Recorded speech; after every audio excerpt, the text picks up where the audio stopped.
Good morning, everybody. Welcome to Rhyme of the Times for the weekend, the 9th of August 2025. After a very long wait, two political heavyweights will meet next week to negotiate over Ukraine's fate.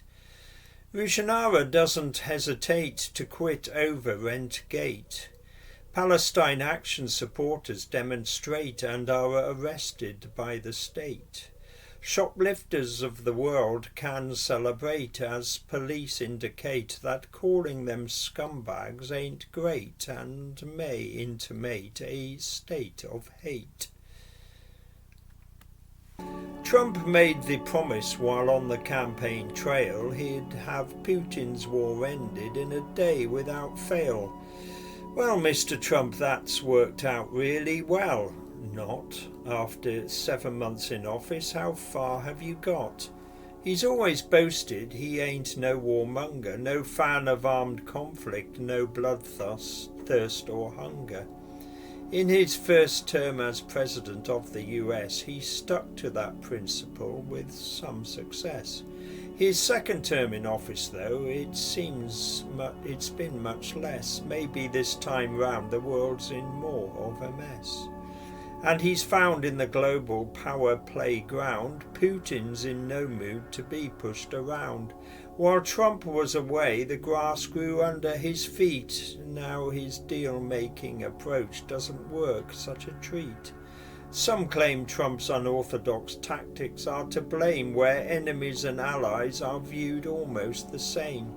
He's happy to contradict and insult his supposed friends just to get a favoured result, while bullies like Putin seem to get a free pass, treated with deference and a lick of their arse.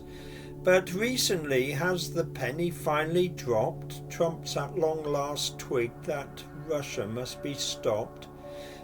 So a meeting in Alaska next week has been planned before Russia takes any more Ukrainian land, and crippling sanctions are coming Russia's way if Putin fails to stop the carnage straight away. That's the plan, and the world holds its breath, hoping for an end to the destruction and death. Fingers crossed, touch wood, and prayers to be shared for Ukrainian lives to finally be spared. But for the blonde orange leader across the pond, his word rarely turns out to be his bond. In fact, taco has become his sobriquet. Trump always chickens out is what they say. Politicians, like the rest of us, are humanly flawed, and when they fess up, it's something to applaud. And if the error's significant, we should probably laud the offender when they choose to fall on their sword. Such honourable acts should not be ignored, and with the public they usually strike a chord. On Thursday, Homelessness Minister Rushanara resigned from her post and didn't dilly-dally. She hadn't broken any rules, it's understood, but given her brief, her actions didn't look good. Tenants in her property decided to bail when Ali said she was putting it up for sale. She couldn't sell it and so let it once more, but at £700 a month more than it was before. Not illegal yet, but will soon be for sure when Labour's Renters' Rights Bill turns into law. So Ali became this government's 6th MP to quit under a cloud of controversy, sometimes for not following party policy or, as in this case, for perceived hypocrisy. Meanwhile, this week, another provincial matter causing a lot of disgruntled chatter. Allotments being sold off by Angela Rayner. She needs land to build homes, so who can blame her? Well, former Labour leader Corbyn can, for one. Jezza won't stand by while such sacrilege is done. He doesn't want the spread of home building to expand at the expense of those precious rectangles of land. Allotments have meant a lot to many folk, and for your regular man, Jeremy loves to take a stand. Meanwhile, shopkeepers are getting vociferous about the scourge of shoplifters and pilferers. With police overwhelmed, they barely have the time to investigate each and every crime. We take all crime seriously, they will insist, but shoplifting comes bottom of their shopping list. So retailers are left to their own devices, beefing up security, which increases prices.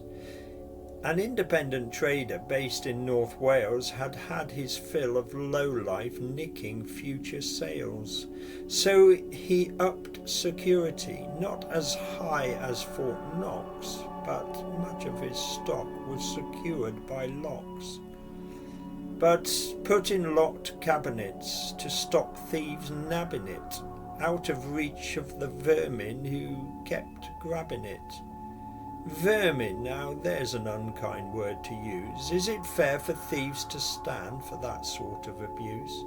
Mr. Davis thought so, and he put in his window a notice to let all his customers know. Some goods had been taken off the shelves due to scumbag shoplifters helping themselves, and Mr. Davis' shop soon received a visit quite odd from a busybody member of the North Wales Plod. He hadn't come to catch the scumbags doing the stealing, but to say calling them scumbags might hurt their feelings. Cue national outrage and hullabaloo at our moral compass gone completely askew. He wasn't charged or told to take down the sign, just advised to rethink, which he chose to decline. Palestine Action was proscribed a month ago, meaning the whole group was now a complete no-no. No members, no actions and no protests. Just showing support is a criminal offence. And on Saturday in London, Parliament Square, the police detained 466 people there. If they'd just expressed support for the Palestinians, they would have been treated as just an inconvenience. No coming down on them hard or marking their card, because they wouldn't be tarred with the same brush as those barred if they'd just left the group's name off their placards.